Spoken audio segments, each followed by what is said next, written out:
Folks, since 1999, I have known all about the greatness of Kurt Angle. From the moment he debuted that November, I could see that he was destined for greatness, and he still managed to blow away all expectations. As a wrestler, that is.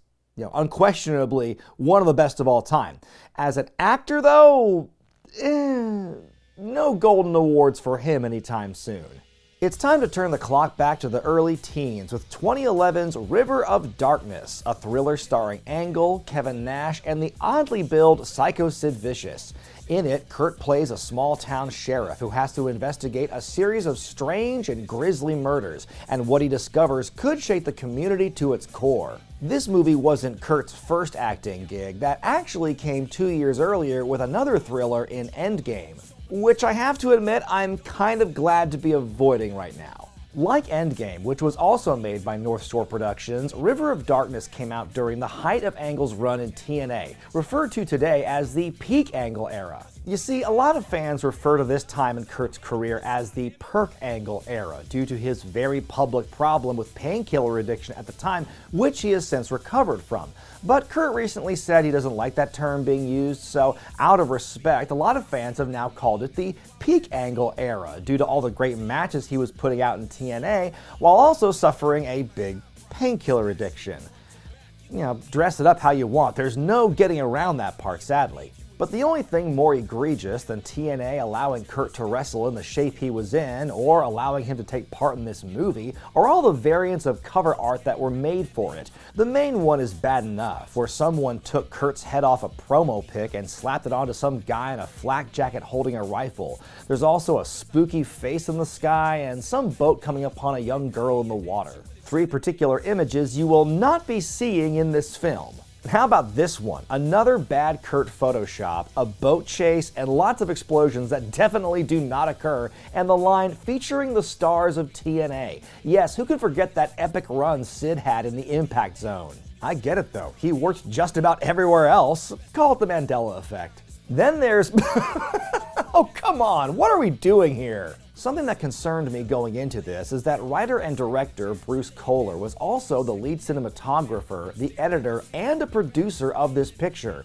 As we have learned in past film reviews, when somebody is wearing that many hats in a production, it's not a great sign. But hey, at least Kohler's not in it. But can Kurt Angle and the main event of the first 2 In Your House pay-per-views make things interesting? Let's find out as we take a look at River of Darkness. Before that though, if you haven't yet, be sure to subscribe to Wrestling with Regret, hit that bell icon to get all the notifications for when stuff like this drops. Let's begin.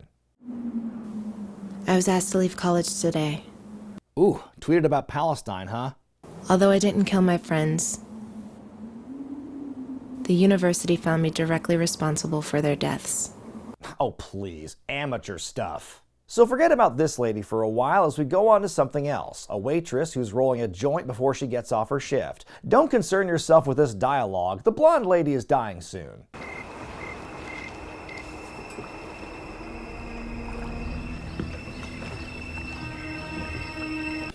I wonder if the director's a big fan of the works of John Carpenter.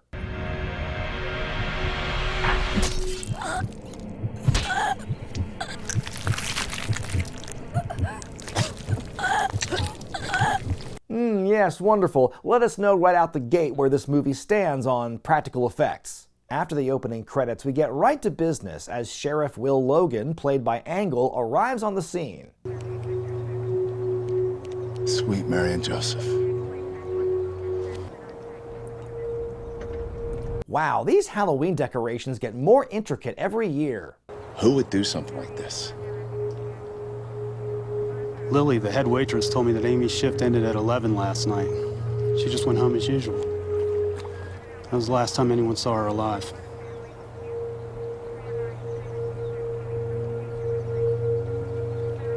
Who found her? Oh, come on, wake up, Kurt! Forget intensity, Kurt just needs caffeine. Well, we should go back and check the database of the surrounding counties. See if there are any identical murders. I'm pretty sure you'd have heard about something identical to this from a county or 2 over, but okay. Casting out there. Morning, fellas. Oh hey, look at that. You have Glacier, who we just saw in the Unbreakable bunch, and hold on, Luther Biggs is there too? Hell no, I'm not doing this to myself again. There's no way I'm watching another movie with this guy in it. No way. Alright, he's only in this one scene and doesn't have any real dialogue. Fine. The guys at the diner totally ignore the sheriff until Kurt gets radioed over to the next plot point. Well, there goes Sheriff Logan, all to save the day. Right, save the day. Could you guys not have filmed in a diner with fewer mirrors? Sheriff Angle is called out to a church where a stereotypical crazy religious lady has been making a scene. It really bothers the priest, whose accent I can best pin down as Austral-Irish. So, Father, you have some trouble? Well, you could say that. It's Mary Rutledge. She broke into the church. She broke a window in the side door and allowed herself in. Crazy Mary Rutledge is off spouting prayers like it's the end of days, warning that redemption's upon us and all that such and such. After 30 years of purgatory, they're coming back and pulling us down into a river of blood. Okay, River of Darkness was right there, but there's still time. So, did you come up with anything? Well, the closest thing I could find was last week over in Suffolk. Some guy named Sam Garvin attacked another fisherman with a rowing oar. Boy, this thing is so well paced. It's so engaging on its own. It doesn't need a consistent score or a variety of camera angles or decent acting or anything. Here's another scene that establishes some characters so they can immediately be killed off. This is a really compelling shot of two guys doing some kind of work on a machine. Take a break. Go get me some more beer. Make it snappy. Got a date in the morning.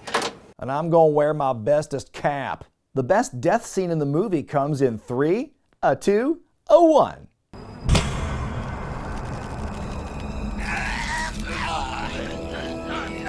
In our next scene, Sheriff Kurt is sitting at his tiny desk, doing what he does best, reacting to things and not knowing what's going on. Will, both Rob and Tom Powell are dead. What? What's going on?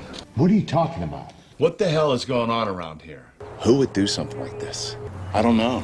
Another pair of brutal homicides takes place at the river, so nice of the killers to help one of them strike a pose. The murders are all linked by a reference to the word Hicks, which is pretty hilarious for a movie set in a backwoods town. Hell, that message could be for anyone. So the sheriff starts investigating by casually showing pictures of the gruesome crime scenes to civilians. Typical stuff. An innocent girl and 2 good old boys. And the word Hicks appears at both crime scenes. And if you take a look at these lab results I've also provided for you, you will see a clear connection between the material used to bind the victims together, the shape of the stab wounds, and the fingerprints on the bodies. Kurt is told to visit a guy at the local spillway, so we get a long shot of him doing just that. There he is, pulling on up, parking his car, getting out of his car, walking up to the old man. Great shot, buddy. Are you Virgil Van? That's right. Do you mind if I ask you a few questions? I'm sorry. How do you expect us to focus on whatever they're talking about when we keep getting shots of these dozens of fish fighting over what look to be whole-ass dinner rolls? They continue the conversation in the far less hilarious bait shop, where the old man starts to get all cryptic and shit. Let me put it this way. Do you believe in heaven and hell? I never really gave it that much thought. Really? You've never given much thought to whether or not there's an afterlife?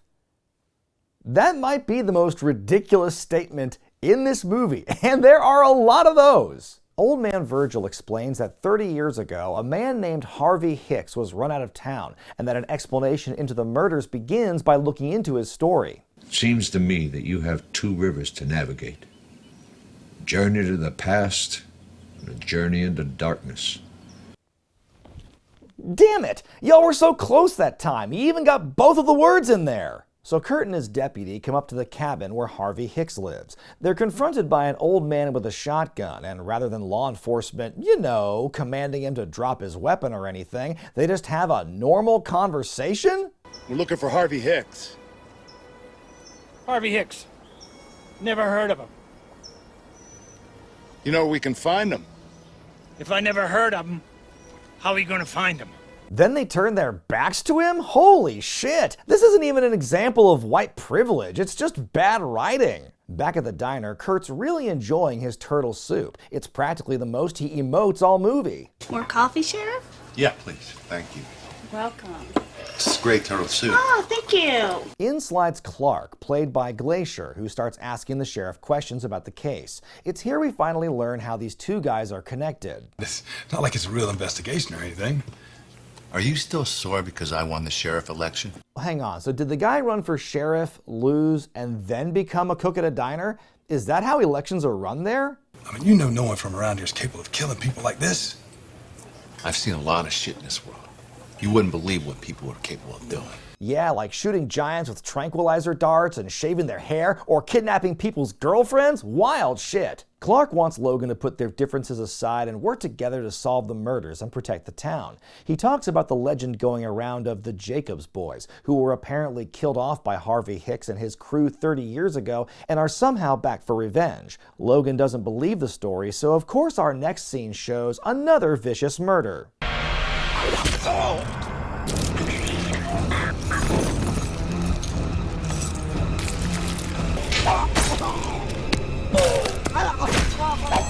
Oh my god, these guys with mud masks are hacking away at the old man. I can't tell if Kevin Nash here is supposed to be a corpse or is just way too into hunting. Also, if all you're gonna do with Kevin Nash and Sid is make them mute slashers in makeup, then why even bother casting them? You could have put literally anyone else in this spot and it would have been just as effective. You're telling me we get Nash and Sid in this movie and not one fucking powerbomb between them? The guy's wife witnesses the whole thing and somehow manages to escape, running back to tell the locals. It was the Jacob boys, and they cut him up with axes. Emily, this is kind of hard to believe. I mean, you sure you haven't been drinking again? Hang on, you told Sheriff Kurt the story about them 2 scenes ago. Now you don't believe her? I know you're going through a very difficult time, but I need to find out what happened last night. Wait. Are we to believe that this woman just buried her husband at the cemetery the day after he was brutally murdered? I'm sorry, does no one involved in the making of this movie know how any of this shit works? We're paranormal researchers. We're hunting ghosts. I'm Autumn. This is Mackenzie. That's Hunter.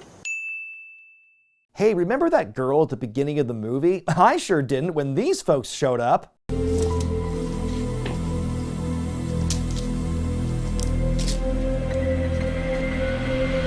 Oh, shit.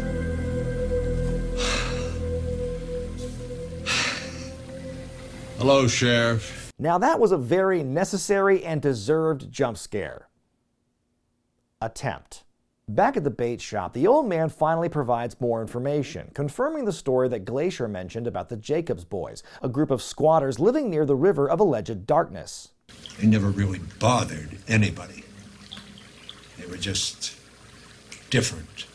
30 years earlier, Harvey Hicks's daughter accused one of the boys of raping her, so Harley led a vigilante gang in killing the Jacobses. Then it was discovered that the daughter had apparently made it all up, and the townies all collectively swept it under the rug and made it a big old shameful secret. Quick question, why couldn't you have just told him all this the first time he showed up? Back at the church, there's Mary, still praying away. She seems to know what's happening, and Sheriff Kurt wants answers. For this to end, does Harvey Hicks have to die?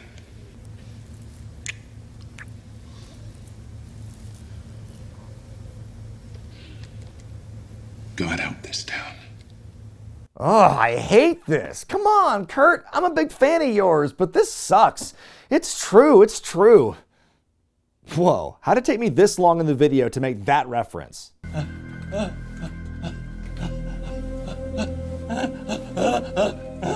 So in case it wasn't made clear, this old guy who said he wasn't Harvey Hicks is totally Harvey Hicks. Here he's having a nightmare in his very blue house where he's killed by the Jacobs boys. So the ghosts can invade this hillbilly's dreams, but they can't just come to him? Here's one of the few times you'll get a clear shot of the third Jacobs boy, played by Bill Lang, best known for the Mothman prophecies. Wouldn't it have been cooler to just round out the stunt casting with a third wrestler? Put someone like Kevin Sullivan in that role? That would make make a great satanic father figure. Oh, did I mention the fact these are supposed to be a father and his two sons? Good luck trying to figure out which one is meant to be which just based on looks. Back on the river of something, the ghost hunters from earlier have made it into the water, dressed completely inappropriately for night boating, by the way, when, what a surprise, the ghosts can swim too. Witness this lady's brilliant acting while she pretends to fight over an oar with a killer ghost.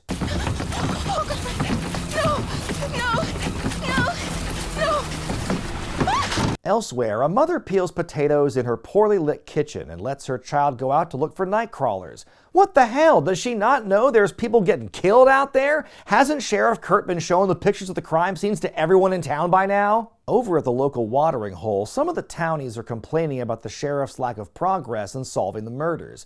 Which, yeah, all he's done so far is show up looking confused at everything. Look, I don't care how many gold medals that guy has won, he's doing a bad job as sheriff. I can't believe I voted for him. One of the locals, who also has a case of shifting accents, provides a key piece of exposition. There's an old wise tale says 30 years of purgatory, your soul either leaves or it comes back. And for 30 years, those souls have been drowning in that river over and over again. Yeah, sure, that's totally a story people know about. Also, the fog. Yeah, I mean, it was fairly apparent from the beginning, but it's more obvious now. This is just a ripoff of John Carpenter's The Fog. The details are a little bit different. There's less leprosy and more bad production, and sleepy Kurt Angle and Sid Vicious and Kevin Nash are dressed like swamp creatures and they have no dialogue. Is this really the best use of these guys' time? Back at the church, Crazy Mary convinces this mysterious man with an ambiguous crew cut to kill Harvey for the good of the town. Meanwhile, the filmmaker uses a child to get heat.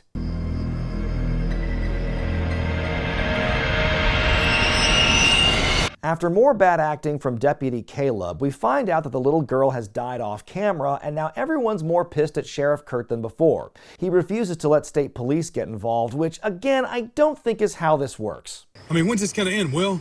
And how long are you willing to let it go on? What do you want me to do? When are you gonna realize what's really going on here?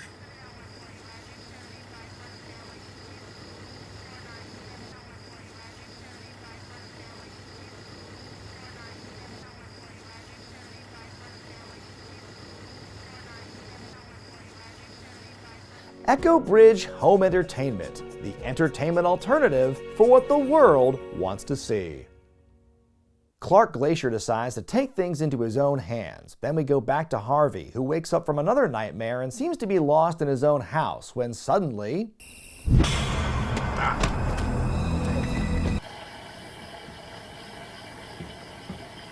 Phil, let me handle this. Why don't you head back inside and finish playing some cards? I'm only getting a few gallons. Here's $10. Go be an accessory to a kidnapping. I love that this character who alerts the sheriff's office about Clark's weird behavior is Phil from the Filler Up, so then Kurt gets in touch with Bob from Bob's Boatyard to get a boat and intercept them. What a great process Bruce Kohler had in naming his side characters. Let's get Carl from Carl's Car Lot and Jim from the Gym while we're at it. Holy hell, Sheriff. You scared the living shit out of me. Stop trying to make these sheriff jump scares a thing. We're all too sleepy to be spooked. At the docks, Glacier takes Hicks, who at some point moves from the bed of the truck to the front seat, and brings him out on the river to be sacrificed to the Jacobses. And somehow, in spite of all that's gone on so far, Kurt still has doubts about what's going on. Then all of a sudden, these Jacobs boys, they come from the dead and start killing people. I'm not buying it, man. I mean, somebody's terrorizing this town and they're scaring the shit out of people. Hey man, we are 10 minutes away from the finale and you are still the odd man out in all this. How does this serve the plot? They happen to pick up the young ghost hunters who are stranded on the river when suddenly big zombie Kevin Nash pops up and gets to hacking.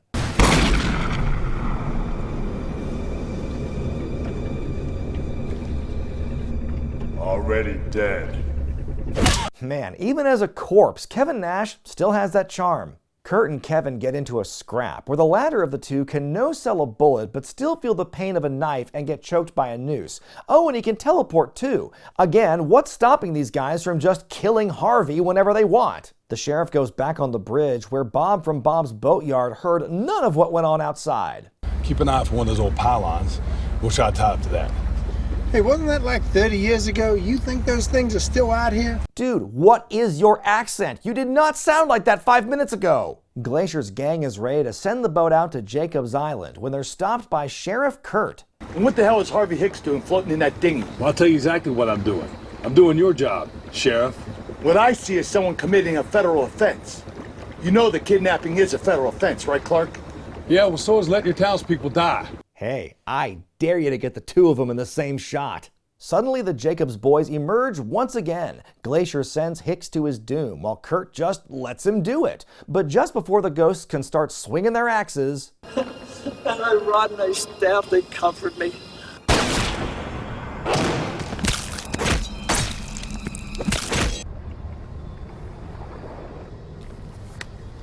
He was my grandfather. Oh. The sheriff said that I would be in jail if my act hadn't been a mercy killing. Mercy killing my ass. I shot the son of a bitch who raped my mother. Oh. Oh. Oh! Oh. Huh? Oh. Oh. And that was River of Darkness, a terrible movie that, for the sake of the names involved, I hope was at least a well-paying gig. The River of Darkness may run next to the Gulf of Gloom and feed out into the ocean of obscurity, but at the end of the day, this was just a bog of bad, boring bupkis. From start to finish, River of Darkness looks and sounds awful. The interlaced picture quality, the frame rate, and the harsh lighting are difficult to ignore. The writing, the pacing, the acting, they're all way off. All the religious talk throughout felt more like extra padding for spookiness' sake than to add any nuance. It's a paint-by-numbers attempt at creating a thriller, but the guy behind it colored outside the lines and often with the wrong colors. Not to mention, it's a very bizarre use of its celebrity cast. What was the point of getting these huge wrestling names if two of them weren't even going to talk or barely be seen the entire movie? I'm all for trying to expand your horizons as a performer, but did anyone even read the script before taking this on? Sid hardly acted in anything during his life. Why this role? Even Ray Lloyd wasn't perfect, but he still ran circles around his other co-stars. I came into this month looking for scary wrestling movies, and you know what? Between this and Unbreakable Bunch, I believe I found some. Scary bad, that is. But if these films aren't gonna spook you, they'll at least make you laugh at the absurdity of it all. Watch them if you dare. But what did you think about River of Darkness? Let me know in the comment section below, and don't forget to give the video a thumbs up if you like it. I'm Brian Zane, and I'll see you next time.